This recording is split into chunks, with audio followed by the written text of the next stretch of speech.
Eh, l'identité, c'est pas fait uniquement pour les Palestiniens, c'est fait aussi pour les Gaulois. Bonjour à tous les amis, aujourd'hui on va voir des habitants du 16e arrondissement de Paris qui manifestent contre l'installation d'un centre d'accueil pour migrants dans un ancien hôpital. On va aller voir ça ensemble, c'est parti. Les amis, avant de commencer, j'ai quelque chose à vous dire. Cette vidéo est aujourd'hui sponsorisée par une petite entreprise française basée à Toulouse qui s'appelle Listographe. Regardez ce qu'ils produisent. Une belle frise chronologique qui résume en un coup d'œil l'histoire de notre beau pays, la France. On a ici 2000 ans d'histoire sur 4 lignes. Depuis les fondations gallo-romaines jusqu'à notre France contemporaine, en passant par la fondation du Royaume des Francs, la guerre de 100 ans, la Révolution, l'Empire, la République, cette frise permet de voyager à travers l'histoire riche et unique de notre pays. Attention, elle a été conçue en association avec des historiens et ses créateurs, Laurent et Simon, ont pour but de redonner dans le salon de chacun et de façon élégante une place à nos racines, à notre histoire commune, à ce qui nous lie tous, notre passé. Je trouve personnellement que c'est une belle idée de cadeau qui est à la fois abordable et intelligente et qui est en même temps un objet décoratif. Le cadre en bois est de belle facture, robuste, assemblé à la main. Vous pouvez sélectionner sa couleur ou même commander la frise sans cadre. On parle ici d'un produit fabriqué en France. Et les amis, ce n'est pas un détail. Vous connaissez mon attachement pour le fabriquer en France, et bien vous avez là une occasion en or de vous procurer un produit fabriqué chez nous et qui vous permettra, dans les repas de famille par exemple, d'aborder subtilement cette question qui nous hante tous, d'où venons-nous ? Et où allons-nous en tant que peuple? Alors les amis, n'hésitez pas à cliquer sur le lien qui se trouve en description et en commentaire épinglé et à taper le code de promotion qui vous donnera 10% de promotion. Vive la France! Quant à nous, on y va, c'est parti. Bon, il y a quelques dizaines de personnes. Bonjour madame. Oui, qu'est-ce que vous faites là, dites-moi? Je viens me joindre à toutes ces personnes qui ne veulent pas qu'on prenne le chardon de la gâche pour n'importe quoi. On a déjà manifesté, voilà quelques mois, pour que cet endroit-là serve pour les femmes avec des problèmes d'enfants tout seuls. Et je ne veux pas qu'on soit envahi par des gens qui ne travaillent pas, qui n'ont rien à faire dans notre France. Voilà, c'est pour ça que je viens. Merci beaucoup, messieurs. D'accord, merci madame. Et donc ça commence fort. Mais en même temps, maintenant, madame, on pourrait vous dire que vous manquez de générosité. Je donne beaucoup plus peut-être que beaucoup, monsieur. Mais je ne le mets pas à l'affiche. Moi, je ne veux pas que la France soit envahie par des gens qui n'ont rien à y faire. Oui, mais alors on les met où, tous ces gens-là? Eh bien, on les retrouve chez eux. Ils ont un pays, c'est pas ici. Nous, on leur donne tout, l'argent, le logement, le truc, le machin. Je ne veux plus de ça. Nous avons beaucoup de personnes chez nous, françaises, des personnes âgées, des femmes seules, qui ont bien besoin de l'argent et qu'on ne donne pas aux autres. Voilà. C'est tout ce que c'est pour ça que je suis là. Messieurs, comment allez-vous? Ça va, merci. Oui, ça va? Oui, et vous? C'est quotidien. Non, je rigole. C'est YouTube. Quotidien, qui nous adore. Ah bah là, oui. Je suis étonné de ne pas les voir d'ailleurs. C'est lui le patron. Hein. C'est vous le boss. Vous êtes le boss de quoi en fait d'ailleurs? De Reconquête Paris. Ah, d'accord. Vous êtes là pour reconquérir. Non, oui, on est là pour protester contre la mise à disposition d'un centre médical dans une autre fonction que sa fonction initiale. C'est-à-dire mise à disposition pour des migrants clandestins, hein, il faut bien le dire. Et donc ce n'est pas la fonction attendue d'un centre de la PHP, dépendant de la PHP. Oui, mais en même temps, ces gens qui sont donc miséreux, qui sont à la rue, ne vaut-il pas mieux qu'ils soient dans une structure plutôt que disséminés partout dans Paris? Déjà, si vous voulez, il ne faut pas qu'ils rentrent de manière clandestine, comme on le propose chez Reconquête. Il faut qu'ils fassent une demande d'asile en dehors du pays dans lequel ils doivent rentrer, en dehors de l'Europe. On étudie leur cas et puis après on verra. Oui, mais maintenant qu'ils sont là. Maintenant qu'ils sont là, maintenant c'est facile si vous dire. Maintenant qu'ils sont là, qu'est-ce qu'on fait? Tout le monde rentre, c'est open bar, 500 000 par an. Moi, vous savez, des gens qui sont là et qui dorment par terre, dont personne ne s'occupe parce qu'ils sont français et de souche, personne ne s'en occupe. Donc voilà, qu'est-ce qu'on fait d'eux? Est-ce que c'est pas plus normal de leur donner la place qu'ils devraient avoir ici? Vous avez raison, monsieur. Il y a un pauvre monsieur qui dort sur un banc depuis des semaines, là, devant l'association Aurore. Ils sont pas allés le chercher, le gars. Hein. Il dort là. Il y a une vieille dame qui a l'air d'avoir des soucis, qui est en contrebas, qui vit sur un banc depuis des mois. Rien à foutre de ces gens-là. Là, par contre, c'est payé. Il y a des subventions. C'est un business model très cynique. On a des tartuffes là-dedans. Ils sont payés pour aller les chercher. Ils sont payés pour les accueillir. Ils ont des locaux pas chers. On en met un maximum. Ils font un chiffre au mètre carré. Voilà ce qu'on a. On a de la tartufferie. C'est des nouveaux esclavagistes. Et après, ils les lâchent dans la nature. Et c'est le drame. Moi, je suis outré. Je pense que je vais quitter le quartier, en fait. Ah oui, c'est vrai? Ouais, je pense. On est marre. C'est partout pareil et on a beau se mobiliser, l'État n'en a strictement rien à faire, l'État est complice. Je pense que là, c'est pas Hidalgo, ça va beaucoup plus loin. Je pense qu'on est dans un choix qui a été fait par l'Union européenne d'une politique migratoire et on s'imagine masquer la merde sous le tapis en foutant partout. On va en foutre à la campagne, on va en foutre dans toutes les villes de France. Je pense que là, là, c'est révélateur. Alors là, on va nous dire que c'est un quartier de riches, mais ils vont pas le mettre dans le nord 16e, ils vont le mettre dans le sud 16e. Là, vous avez des familles, là, vous avez des cadres, vous avez des gens qui travaillent pour avoir leur salaire. C'est pas des rentiers ici. Elle est remontée, hein. Ouais, mais c'est bien, c'est bien. Mais franchement, il faut dire la vérité, c'est tout. Oui, madame, ça pourrait être considéré comme un discours raciste, ce que vous dites. Oh, vous transformez... Ah oui, maintenant, c'est le journalisme. C'est le journalisme, maintenant, ça transforme tout ça en racisme. Non, pas du tout, Je me monsieur. fais l'avocat du diable. Oui, peut-être, mais enfin, ce n'est pas du tout du racisme, car j'aime aider les gens, mais j'aime en priorité aider les gens en France. Hein? En Afrique, ils n'ont qu'à travailler, hein, comme tout le monde. Ok, on y est là. Déjà, c'est pas la première fois que ça arrive. Ils ont été installés en douce, en pleine nuit, à la demande de la mairie de Paris. Ils y sont là, ils y sont. Ils y sont, exactement. Ils sont dedans. Et alors, ça se passe mal? Nous, en tout cas, on n'en veut pas dans le quartier. Ça s'est pas bien passé, rue Erlanger. Nous, on était déjà là pour l'école Erlanger, où il y a eu plus de 600 mineurs isolés. Et ça se passait pas très bien. Qu'est-ce qui se passait concrètement? Dans la rue, moi en tant que femme, en tout cas ça m'est arrivé, c'est mon exemple, de voir ces hommes qui me regardaient de travers parce que j'avais le malheur de porter une mini-jupe. On se sent pas en sécurité en fait. C'est ça l'idée, c'est qu'ici c'est un quartier qui est tranquille. On dit pas qu'après il faut aller les mettre ailleurs. C'est juste qu'ici on aime la tranquillité. Pour certains, moi en tout cas j'ai quitté mon 93 natal pour venir dans le 16e, pour avoir de la tranquillité, de la sécurité. Et c'est pas pour retrouver les mêmes problèmes que j'avais là-bas, avec des populations qui n'ont pas les mêmes cultures, la même façon de vivre que nous. Ce qui est vrai, c'est que l'église, là, moi j'habite derrière l'église, ça traîne pas mal et c'est pas éclairé, il n'y a pas de police qui passe. C'est vrai que pour ça, il y a le maire adjoint à la sécurité, monsieur Gachet, on va donner son nom, ne fait strictement rien, nous fait croire qu'il y a des tournées de police, on appelle ça des rondes. En fait, je fais 10 fois par jour, je fais des allers-retours. J'ai jamais vu une voiture de police. Ok, bah c'est écoutez, pour quelle... c'est pour moi, Vincent Lapierre. Vincent Lapierre, ouais, vous me regardez droit dans les yeux. Hein. Ah oui, ouais, c'est mon style. C'est les yeux revolver. Oh là la vache. Mais qu'est-ce que tu fais là, toi? C'est quoi ces fachos là? Je vous suis. Hein. Non mais c'est quoi ces fachos là? Ah, c'est Boulevard Voltaire, j'adore. C'est usant et la police n'en a strictement rien à faire. Bel exemple, vous avez un type qui a foncé en scooter la sortie des lycées, à fond dans les lycéens. Le type passe devant les deux flics, rien à foutre. Et il grille un sens interdit devant les policiers, rien à foutre. C'était quand ça? À l'instant, je suis allé voir les policiers pour leur dire « Monsieur, pourquoi vous ne les avez pas interpellés ?» Le type me regarde, il me dit « Ah, mais c'est nous le problème. C'est les gens qui payent leurs impôts, qui refusent de voir leur quartier viré au drame. Et c'est nous le problème. C'est pas la racaille, c'est pas les voyous, c'est usant. C'est usant, je sais pas ce qu'ils veulent en fait, à part transformer le pays en enfer, je sais pas. Le mieux, c'est que vous avez des mères célibataires à problème là-dedans. On met des types, on sait pas ce qu'ils ont, on sait pas ce qu'ils font. On peut très bien avoir des violeurs en puissance et on les met avec des mères célibataires à problème avec des gosses. Je sais pas si vous êtes au courant, mais vous avez des mères célibataires avec des gosses là-dedans, des mères à problème. C'est inadmissible. Les premières victimes en puissance, c'est les personnes qui sont là-dedans. Et c'est des personnes qui sont issues d'immigration. Hein. C'est juste des mères célibataires avec des gosses. Et on met des types dont on sait rien là-dedans, qui en plus vont certainement voir leur dossier refusé. Dossier refusé, vous imaginez? Donc c'est des types qui resteront pas en France, qui ne doivent pas rester en France. Et on les laisse à côté de mères de famille. Et là, des gosses. 10 000 gamins, là 10 000 gosses autour, adolescents, tous les âges. C'est inadmissible. Moi, si jamais je suis là aujourd'hui, c'est parce que je trouve que cette situation-là résume parfaitement ce qui se passe partout en France et ce qui est alerté par les différentes forces politiques, à savoir le fait que tout est en train de se transformer en France et pas pour le mieux. Il y a 400 ans, ça c'était une abbaye. Après, ça s'est modernisé pour devenir un lieu de santé publique et aujourd'hui, ça se remodernise pour devenir un lieu d'accueil pour clandestins. Voilà, ça va dans la mauvaise direction.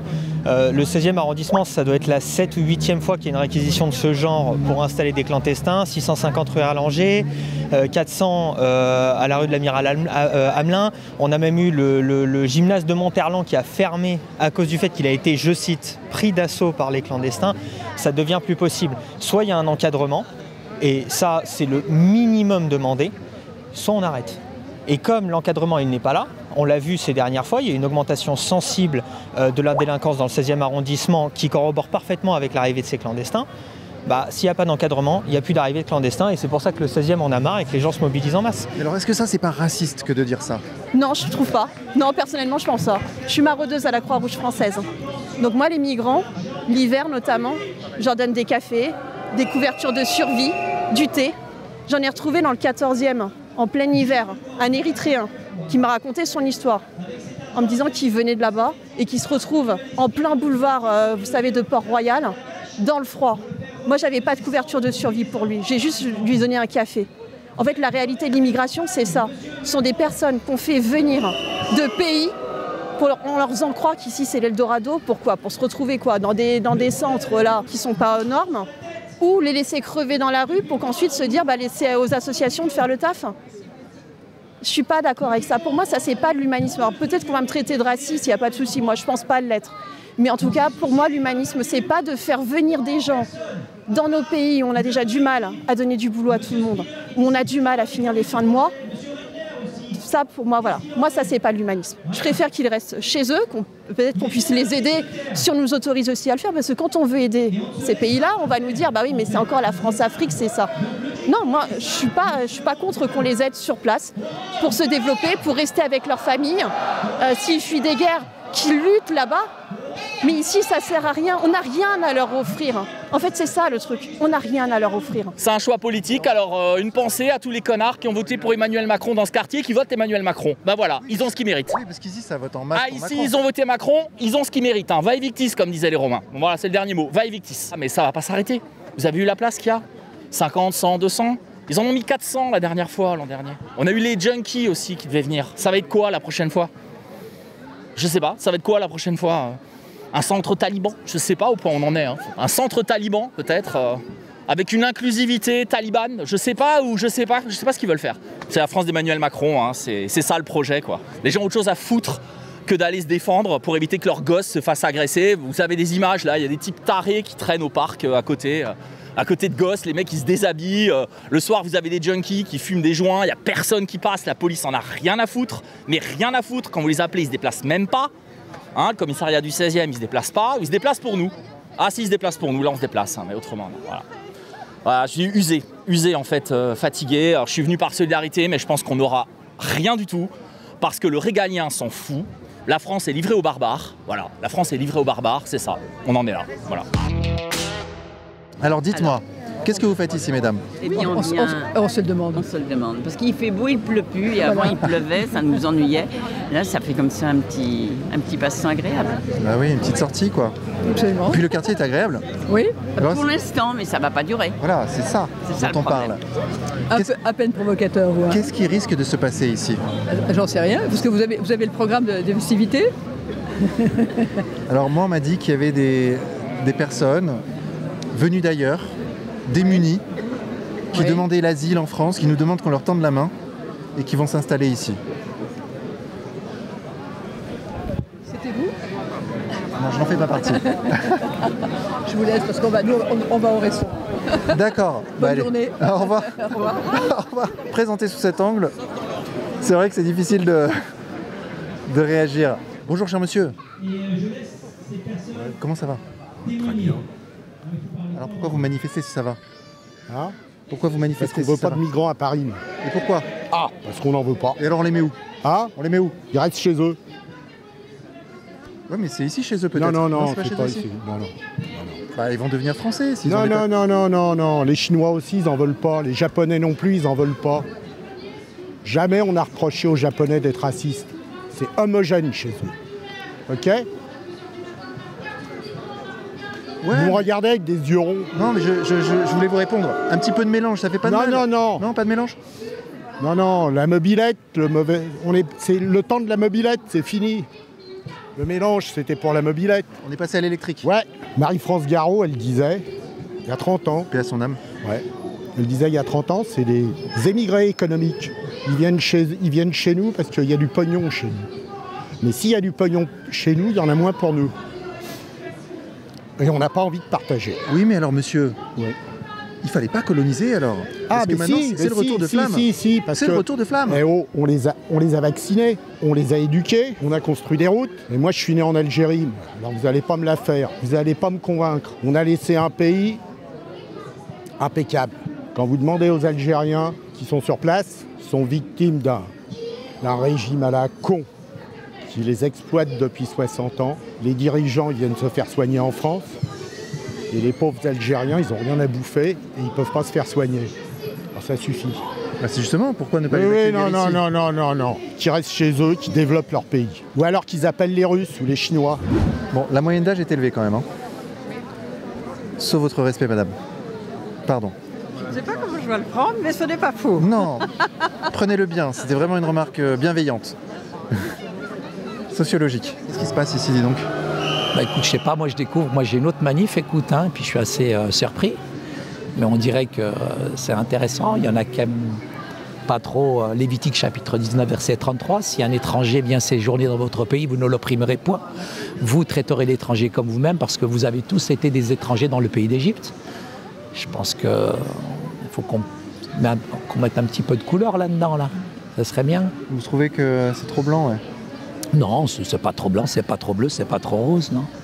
Il faut juste qu'on puisse casser les murs et puis faire tomber les préjugés, les stéréotypes, les clichés, c'est tout. Ouais, mais en même temps, moi, je ne rentre pas dans le jeu de votre question, parce que moi, je suis pour l'ouverture. Je pense qu'il y a des gens qui, aujourd'hui, on communautarise, on catégorise, on met les gens en opposition, puis je pense qu'il y en a qui surfent sur la peur. Et mon pire ennemi, justement, c'est les médias. Et je crois qu'il faut aller au-delà des apparences, et puis derrière les apparences se cachent des gens avec un cœur qui soit blanc, rouge ou vert. Je pense que c'est la rencontre qui est importante. Mais si ça fait augmenter la violence et la tension dans le pays, je crois qu'il n'y a pas pire. Les viols, etc. Je crois qu'il n'y a pas pire que la violence des préjugés, des stéréotypes et des clichés, quoi. Je crois que c'est ça notre pire ennemi. Ce sont les médias qui construisent souvent une image apocalyptique les uns contre les autres. Moi, je ne suis pas contre les uns contre les autres. Je pense qu'il faut aller à la rencontre. Et puis tendre la main et le dialogue. La parole a beaucoup plus de force que la violence. On parle de violence, de violence, de violence. Il n'y a pas tellement de violence que ça. Je pense que c'est des gens qui sont apeurés. Non, absolument pas. Je pense qu'ils sont apeurés, ils sont craintifs par rapport à leur enradissement, etc. et tout. Mais pourquoi vous refusez comme ça le métissage, monsieur? Ah non, mais ça, j'en veux pas du métissage. Et les Kanaks non plus, ils en veulent pas du métissage. Les Kanaks, ils en veulent pas. L'identité, c'est pas fait uniquement pour les Palestiniens. C'est fait aussi pour les Gaulois. Mais on est une nation multiethnique, mais monsieur. Non, bah arrêtez. Et ce discours, ça prend plus. Vous allez avoir entre 50 et 60% de gens qui vont voter comme ça de plus en plus. Les jeunes, ils vous écoutent plus, votre discours, il passe plus. Ça marche plus. C'est un discours de bobo parisien. Je suis même pas sûr que vous êtes parisien. Mais est-ce que votre discours n'est pas un discours de facho? Non. Pourquoi facho? Un discours de réactionnaire, de conservateur, certainement. Un facho, c'est un mec de gauche. Les fachos, ils sont de gauche tous. Vous les regardez, ils sont à Sciences Po. Nous, on est conservateurs. C'est pas pareil. Peut-être réactionnaire. Un peu. Certainement. Mais on craint, on croit, et on veut maintenir l'identité. Tiens, il y a un drapeau français là. Madame, c'est pas terrible. C'est pas un peu raciste d'avoir un drapeau français? Bleu, blanc, rouge? Je pense pas. Et pourquoi ça? C'est quand même un symbole de nationalisme. Oui, absolument. Le nationalisme, c'est la guerre, madame. Non, pas du tout. Alors là, vos théories, vous les gardez pour vous. Hein, parce que là, franchement, c'est tout nouveau, n'est-ce pas? On peut sortir des drapeaux algériens, des drapeaux palestiniens, mais on ne peut pas sortir un drapeau français. C'est surprenant quand même, non? Je vous taquine. Je me doute. Mais c'est vrai que ça se dit ça, hein. Il y a des gens qui le pensent. Oui, hein. mais je m'en fous complètement, j'assume complètement.